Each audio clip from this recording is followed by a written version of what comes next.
Welcome to the Real Estate Espresso Podcast, your morning shot of what's new in the world of real estate investing. I'm your host, Victor Manash. On today's show, I'm going to share a rather unscientific observation.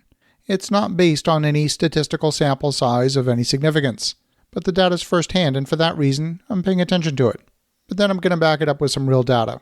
A lot's been written about the pain of retail in the past year. There's lots of office vacancy that's opened up as well. Many are wondering if the workplace of the future has been altered forever by the pandemic, or if retail has been altered forever by the pandemic. I've seen many retail vacancies almost everywhere I look. We're talking the typical Main Street locations. Businesses that have held the same location for 40 years have closed. However, I've had numerous conversations with commercial property owners in recent weeks, not just in my home city but all over North America. Even my own commercial space is now fully leased, even if the monthly rate isn't the highest. We have one tenant who's struggling a little bit financially, but overall the situation's manageable. The surprising part is that we're starting to get unsolicited interest from prospective tenants for commercial storefronts. This is after having very little activity, very little interest for nearly a year. Another commercial owner that I spoke with had 4 retail vacancies for much of the past year, and now 3 out of those 4 spaces have been leased with brand new leases. That's a remarkable change compared with only a few months ago. One commercial shopping mall with a strictly pedestrian main street is like a ghost town. That particular location was struggling before the pandemic. The foot traffic virtually vanished during the past year, and so too did those businesses. While there's still lots of vacancies, it seems like there's a renewed sense of business optimism. As more and more people are being vaccinated, the end of the pandemic is in sight, at least in some people's minds. Yes, there's another wave of pain coming. Many areas are experiencing record rates of infection as a result of mutations of the SARS-CoV-2 virus. The British variant, the Brazilian variants are much more transmissible and much more deadly. Here in Canada, numbers of people in intensive care have reached an all-time record. My home province has entered a new lockdown for the next month. France just entered its most stringent restrictions in order to combat the virus. We're in a race against the clock to get more vaccines into the population before the variants infect more people. Despite the economic pain, economies are looking past the pandemic. Let's look at 2 completely different markets to see if there's some clues. We're going to compare Austin, Texas and Las Vegas, Nevada.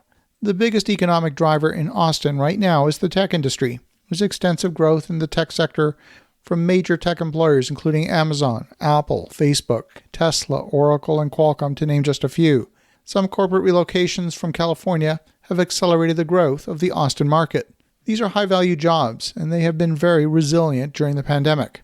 In 2020, about 1.2 million square feet of supply in retail was added to the market. Vacancy increased from 4.2% to 4.9%, and much of the new growth was in outlying areas as the city continues to expand its boundaries in all directions. Asking rents continued to push upwards to $22.06 per square foot, an increase of 0.5% compared with the same period last year. Single-tenant properties performed the best, and rents in the central business district fell as much as 20%, but this area experienced the largest loss in business as workers stayed home during the pandemic. The central business district of Austin has always struggled a little bit. Las Vegas, on the other hand, is heavily dependent on tourism and gaming. Both industries were decimated by the pandemic, and Las Vegas has one of the highest rates of unemployment in the nation right now. Retail vacancy increased from 7.2% to 7.6% over the past year, but most of that increase was the result of new product entering the market. Nearly 700,000 square feet of retail were added to the market in 2020, and there's another expected 702,000 square feet of retail space expected to hit the market in 2021. That's about 0.7% of the total. Less than half of the new supply is expected to be absorbed this year. Rental rates continue to edge upwards at $20.08 a square foot, an increase of 2.3% over last year.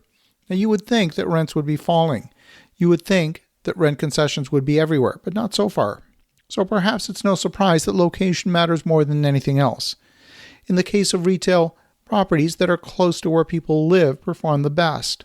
These properties in new and expanding areas perform better than those linked to office workers. But you didn't need a pandemic to know that downtown retail has performed poorly compared with the suburbs. That trend's been playing itself out for more than a decade. And there's no question that trends in retail are changing. Some retail spaces functionally obsolete. The old Sears Roebuck and Kmart locations are not likely to attract another department store. Those locations are likely to be redeveloped either as mixed use or maybe purely residential sites. Anyone buying older retail sites has to consider one of two possible plays. Number one, purchasing at such a low price that you can make money by renting at rates well below the rest of the market. Or number two, redeveloping the property to a higher and best use. Now might be the time to consider making a move on retail real estate. As you think about that, have an awesome rest of your day. Go make some great things happen. We'll talk to you again tomorrow.